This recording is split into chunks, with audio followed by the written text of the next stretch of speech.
Hey, welcome back, IB Development Economics students, to this video lecture. Today we're going over the Human Development Index, which is, of course, the measure of economic development.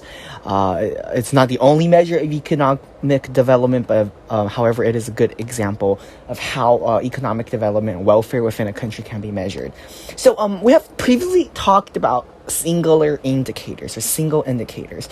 For example, GDP per capita, gross national income, and adjusted for purchasing power parity, of course. And what are the flaws of only using GDP per capita or gross national income? So the flaws of using GDP per capita is that all economic activity is examined, and only economic activity is examined. So their standards of living, their healthcare, their education is not considered within the GDP per capita, nor is it considered within the GNI, even if it's adjusted for purchasing power parity. So that is the flaw of only using GDP per capita to measure economic development. That's not good enough. Another example is health measures, right? Usually the more developed the country is, the higher the life expectancy rate and the lower the infant mortality rate. However, this is also a flawed indicator and measure of economic development, seeing as how some countries that are well developed may just have bad, lower health measures. However, health measures are a good example. In order for a healthy society to happen, you have to have good education, so the doctors would be educated, education for the civilians, so they know how to protect themselves from sickness. So health measures and life expectancy is indeed a good measure of economic development. However, it is not the sole measure of economic development. Education measures, once again, like adult literacy and enrollment education, are also another example economists may use to point to in order to discuss economic development. Now, if we put all of these together, what we get is a Human Development Index, or the HDI. So each year, they go to each country, all the countries in the world, including Taiwan and Pakistan, which are not really countries, but they still go there. And then they look at the countries in the country on a factor of three factors. The first one is longevity, which looks at the life expectancy at birth, so which is of course related to the health. It looks at knowledge, adult literacy, and school attendance, and it looks at standards of living, GDP adjusted to purchasing power parity. How's the standards of living? How do they live? How comfortable is it for them? And then they give a number between 0 and 1. For example, really highly developed countries like Sweden, they will have really high, like 9.2 or something. Taiwan has like 8.8. 0.8. Sweden has 0.9. So 1 is perfect development and 0 is no development at all.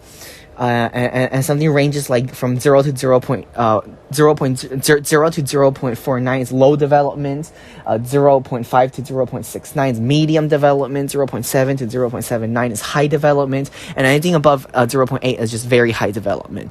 So China is something around the high development. Medium development will be something like India, and low development will be something like South Sudan. Okay. So, what are some pros and cons in using the HDI to measure economic development? So, here are a few pros. First of all, it's broad. Okay, it looks at not only one single indicator as these factors or these measures of economic development do, but they look at many different factors. Of course, they look at longevity, which is health. They look at knowledge, which is education. They look at standards of living, which is income, and by using this, you have a broader sense of how developed the economy is, and not just in one sector, not just in the fiscal and financial sector, not just in the health sector and the education sector. However, you get a holistic and broad view of the development of the economy. So that's one major pro. And once again, longevity, knowledge, and standards of living, these are things that are really focused on the development outcomes. If we have our sustainable development goals, we have our 9 millennial sustainable development goals, like gender equality, education, increase inequality, things like that. These are sustainable development goals, and these are all really highly linked to the economic development and human development index of a country. And third one allows for progress to be measured. Once again, if I want to compare the economic development between China and Taiwan, I can easily do that because this gives us a very easily comparable number. For example, 0.88 and 0.87. We can see, this one is a little bit higher on the development index, so it's really easy to be compared with each other countries. Now, what's some cons with the Human Development Index? Once again, arbitrary rating. Why? Because longevity, knowledge, and standards of living all take up a third of this HDI. But why does it? This is kind of arbitrary. Why does it take a third? Why aren't other factors such as crime and corruption and poverty taken into consideration? Also, under standards of living, we do not consider distribution of income and unfair inequality within the country and examined economy. So here is a great example of what you could do in order, if the question asks you to give an example of how to measure human development, how to measure economic development, then HDI is a prime example of what you could point to. And you could say these are originated from singular indicators such as GDP, healthcare, and educational measures. So I do hope this video is helpful, at least in some ways, and I hope to see you guys in the next one. Goodbye.